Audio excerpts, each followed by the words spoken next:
Was it everything you wanted it to be, Ricky? Yes. Was it? I'm so happy, and people from the School of Information came, and they liked it. They liked it? Yeah, they liked the whole thing, and they said it's well put together. So I'm happy because I feel like that's my audience. Yeah. I'm really pleased with how it turned out. I mean, I think that we were always very open to multiple outcomes, and maybe that's why it turned out so well, was that you stressed that we should think not about the product, but more about the process.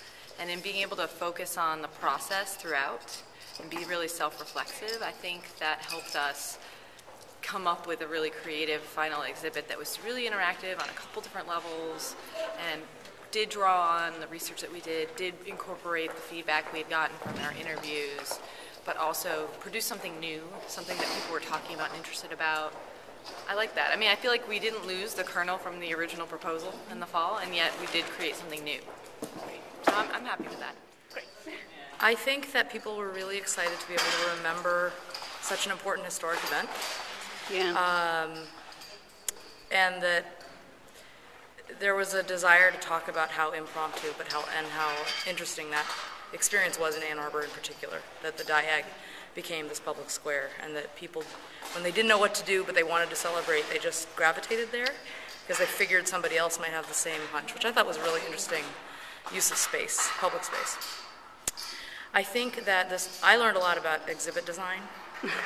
How do you get people to do something in as little time as possible, and when you're not here to explain, how clear are your instructions and how willing are people to engage with an exhibit that asks for their participation. So I learned a lot about that. Do you think they thought about digitizing things? Yeah, I think actually people got the idea that that there was an intentionality behind not being able to see the screen, and that everybody else could see the screen, but you couldn't, that you were moving things around, and then when you were done, then you walked around and you could see it, or you just kind of let it go. I didn't think that people would make that connection, but I think that they did.